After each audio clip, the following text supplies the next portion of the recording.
Hi guys, so on Thursday, senior people in the European Union, including the European Commission President Ursula von der Leyen, met with US President Joe Biden with the hope of hammering out a deal on Friday for the US to increase its shipments of liquefied natural gas, or LNG, to Europe. At the moment, European countries have relied upon Russia for up to 50 billion cubic meters of gas. Last year, the US supplied Europe with 22 billion cubic meters, and it looks like this week another 15 billion is likely to be agreed. This would go a long way to reducing and eventually eliminating Europeans' need to buy gas from Russia.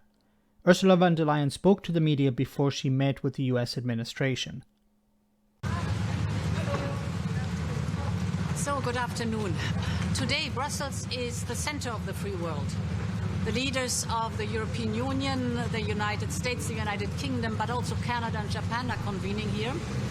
And I think our bonds are stronger than ever before. We have decided to step up our support for Ukraine, to sharpen the sanctions against Russia, and to break free from Russian fossil fuels.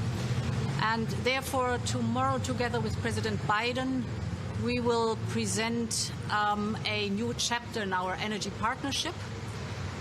It is about additional LNG from the United States for the European Union, thus replacing the Russian LNG we had so far, an important step forward. Of course, energy will also be a main topic here in the European Council, and here the main goal is joint procurement to really have the European market power, and joint storage will also be one of the important topics. Thank you.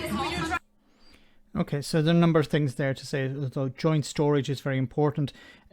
Joint procurement is very important as well, because if the entire bloc is buying gas from the United States, is able to negotiate a price much better than individual member states.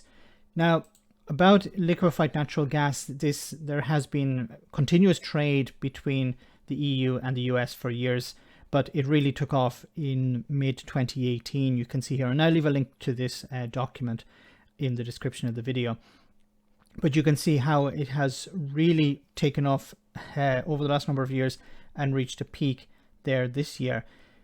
There are a number of sites around Europe which distribute it and are terminals for this, so where it's brought into different countries and then it's eventually redistributed.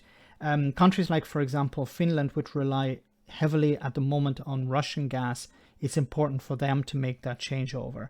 And liquefied natural gas, compared to the type of fuel that's currently being used on ships, is much more energy efficient. It's much better for the environment. It produces 80% less emissions than regular fuel oil, which is extremely problematic. But I think it's important for Europe to move away from fossil fuels completely anyway, not just change the reliance from Russia to the United States or to the Middle East, but to push more with renewables. And I hope this war that's taking place, something good can come out of it, that there will be greater investment in renewable energy to make Europe and individual member states more energy independent. Let me know in the comment section, guys, what you think about all of this. As always, your comments are greatly appreciated. Thanks a lot.